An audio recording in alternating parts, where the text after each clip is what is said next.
that is literally circumventing the elected parliaments, the legislatures, the Congresses, as the John Warner Defense Authorization Act and others say. The governors are now under federal control in the U.S. Same thing with what's happening in England. This is an illegitimate coup. This is an illegitimate takeover so they can financially loot us and then carry out their eugenics on us. And we must fight the National ID cards, the Real ID Act, because it's going to be used where you can't travel, you can't buy and sell. That is their stated goal, and they're already implementing it. So, look, there's already thousands that can't go into England that we know of. They already sit there and check you when you go in. Canada already has my name on the list. Everybody gets stopped, whether it's David Icke or George Galloway. I mean, everybody I know basically isn't allowed into Canada, run by the same people. So this is already here. It's like Nazi Germany, how you couldn't get out without your papers, then they grab you at the border. It's the same thing. And then the U.S. wouldn't let people leave Germany and come to the U.S. That's a big dirty secret. Neither would England. So again, here is the witch. Here is the would-be tyrant.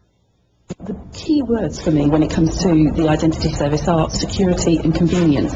You know, let's be clear, we already wander quite often around the streets with large amounts of personal information, utility bills, passports, other information that we need to use at the moment to prove our identity. An identity card is a more secure and convenient way to do something that we're already having to do without actually sharing as much personal data as we now have to. But I think it's right as well, when we're thinking about the convenience of how you enrol your facial image, your fingerprints, both for ID cards and incidentally for biometric passports, that we make that as convenient as possible for the public. We're used in this country to having our digital photos taken for our passports in high street outlets. I believe that we can offer that opportunity to people to have their biometric fingerprints taken as well, and we can do that in a secure way, but in a way that's also convenient to people. So it's not a white elephant, it's Mr. Graham who's referred to it. Well, there are 70,000, by the end of this year there'll be 70,000 ID cards already in people's hands. There's already 30,000. They're helping foreign nationals to prove their right to be here. They're helping employers to be more secure that people have got the right to work. We're already having to prove our identity. I think it's the role of government to help people to do that more securely and more conveniently, and at the same time to help people to protect their identity so that I can be confident that somebody else isn't pretending to be. All right, folks, we'll be back after this. It's the Alex Jones Show. From Austin, Texas, Alex Jones. All right, folks, we are back. I'm Jason Burmis of the Infowarrior.com, sitting in for Alex Jones as we speak. Alex is on the line. Alex. Hello, my friend. You know, I was ranting there about this control grid that they're putting into place.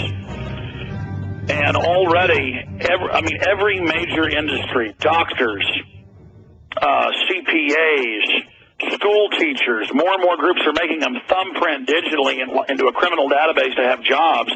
This is what the new world control grid is going to be about, and that's what we were talking about. That's why self-sufficiency is so important. And ladies and gentlemen, they have already spent 14+ trillion. I know I've been saying 12.8 trillion. It's now 14+ trillion in the total commitments in banker bailout, and now Congress wants $92 billion more this week.